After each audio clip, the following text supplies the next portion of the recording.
మొదటిదేమో అటు తోసిండు, రెండోదేమో ఇటు తోసిండు. 30 ఏళ్ళ లెక్కలు ఏడున్నాయి అధ్యక్ష. మన ఊర్లో, మా ఊర్లో అయితే చెరువు ఉంది అధ్యక్ష. వర్కలకుంటే చెరువు అంటారు. ఎడకాలం వస్తే పసులు నీళ్ళ కాడికి పోతాం, దాని కిందనే వ్యవసాయం. ప్రతి ఊరికో చెరువు ఉంటుంది. ఏమన్నా లెక్కలు ఉన్నాయి అధ్యక్ష మన దగ్గర? లెక్కలు లేవు. ఈ లోపల నువ్వు ఈ లెక్కలు ఇవ్వమనంటే 30 ఏళ్ళ లెక్కలు ఎవరి దగ్గర ఉన్నాయి? ఏడున్నాయి అధ్యక్ష. పంచుకున్న లెక్కలే చెప్తలేడు. ఇక ఈ లెక్కలు ఏడు చెప్తాడు? ఇది ఇక్కడ ఉన్నాక ఆంధ్రప్రదేశ్ ఏమన్నది ఇట్లా ఈయన పోయి అట్లా వేస్తే, సార్ ఇగో ఇదోటి ఉన్నది, నాయ నరసింహారెడ్డి గారు చెప్పేటోళ్ళు కమిషన్ కాకతీయ అని. సార్ వీళ్ళు అబద్ధాలు చెప్తారు. 89 టీఎంసీలు కాదు 150 టీఎంసీలు వాడుకుంటారు మైనర్ ఇరిగేషన్లా. నిన్నమనే కమిషన్ కాకతీయాలా ఇవన్నీ చెరువులు పునరుద్ధరించడం, ఊర్లు పచ్చగా అయిపోయినాయి, మొత్తం చెరువులలో నీళ్లు నిండినాయి. ఇగో వాళ్ళే అఫీషియల్గా వెబ్సైట్లో పెట్టారని సింపుల్గా కమిషన్ కాకతీయ వెబ్సైట్లలో వీళ్ళు గొప్పలు చెప్పుకురు కదా అధ్యక్ష. మేము అన్ని ఊర్లలో చెరువులు పునరుద్ధరించినాం, గొలుచుకట్టు చెరువులు గలగల వాడుతున్నాయి సెలయర్లు అని. ఒక ఆయన పాటలు పాడేట ఆయన, వాళ్ళకు భజన సంఘం ఉన్నాడు అధ్యక్ష. ఖాళీగా ఉన్నప్పుడు ఆయన బిచ్చి పాడించుకుంటుంటాడు చంద్రశేఖరరావు. ఆ పాడేట ఆయన పెట్టి పాటలు పాడించారు అధ్యక్ష. ఊర్లో చెరువు వంగే నీళ్లు వచ్చే అని చెప్పి దర్వేసుకున్నారు అధ్యక్ష. అవన్నీ దాంట్లో పెడితే ఆ కాగితాలన్నీ తీసుకొని పోయి ఆంధ్రప్రదేశ్ తీసుకొని పోయి సిడబ్ల్యూసీ దగ్గర పెట్టారు. సార్ మైనర్ ఇరిగేషన్ల వాడకం తగ్గలేదు, వాడకం పెరిగింది.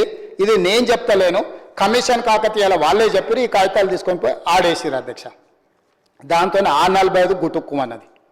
అంటే ఈ 45 ఏమో బ్రిజేష్ కుమార్ ట్రిబ్యునల్ తేల్చే వరకు ఇద్దే కదా. 30 ఏళ్ళ లెక్కలే కాకుండా నువ్వు చెప్పిన మిషన్ కాకతీయ, కమిషన్ కాకతీయాల దొంగ లెక్కలు కూడా గుదిబండగా తయారై ఈ 45 ఇట్లా కాకెత్తుకుపోయింది అధ్యక్ష. ఇక చెప్పురు అధ్యక్ష, పాలమూరు రంగారెడ్డికి 90 టీఎంసీల అనుమతి ఎట్లొస్తుంది? ఈ స్టేజ్లో పెద్దలు ఉత్తమ్ కుమార్ రెడ్డి గారు సాగునీటి పారుదల శాఖ మంత్రిగా బాధ్యత తీసుకున్నాడు అధ్యక్ష. ఇది మొత్తం ఉపోద్ఘాతం. ఇది వచ్చిన తర్వాత మేము ఫస్ట్ మీటింగ్ పెట్టినాం, మాట్లాడినాం. ఈ అన్ని కాగితాలు తీయ మొదలెడితే ఒకటొకటి అప్పుడు దొరికినాయి. ఆర్క్యూస్ తవ్వకాలు దొరుకుతారు కదా, పరిశోధన దీంట్లో తవ్వకాలకు పోయి తవ్వంగా ఎత్తికితే ఈ స్టోరీ అంతా బయటకు వచ్చింది అధ్యక్ష. ఇదంతా కూడా నేను కంపెల్ చేసి 2 ఏళ్ళు వారు కష్టపడే శ్రమనంతా నేను ఇట్లా క్రొనాలజీ చేసి కొంచెం ఇంకా కూడా కొన్ని మిస్ అయి ఉండవచ్చు.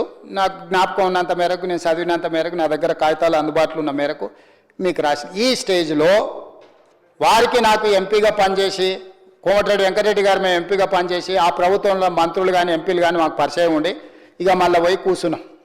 అయ్యా 30 ఏళ్ళ లెక్కలు అడిగితే ఎవరి దగ్గర ఉన్నాయి? ఎందుకంటే అంతా ఒక్కొక్క చెరువుకు లెక్కలు కట్టాలంటే చెరువులు ఉన్నాయా తెలియదు, చెరువులు లేవా తెలియదు, రియల్ ఎస్టేట్ ప్లాట్లు అయినాయా తెలియదు, ప్లాట్లలో ఇండ్లు అయినాయా తెలియదు. ఇవన్నీ లెక్కలు ఏడాదిస్తా, నీకు దండం పెడతా. గట్ల అడగక కానీ క్లస్టర్ కింద అడుగు లెక్క తెచ్చిస్తా. ఆ క్లస్టర్ కింద లెక్కేసుకొని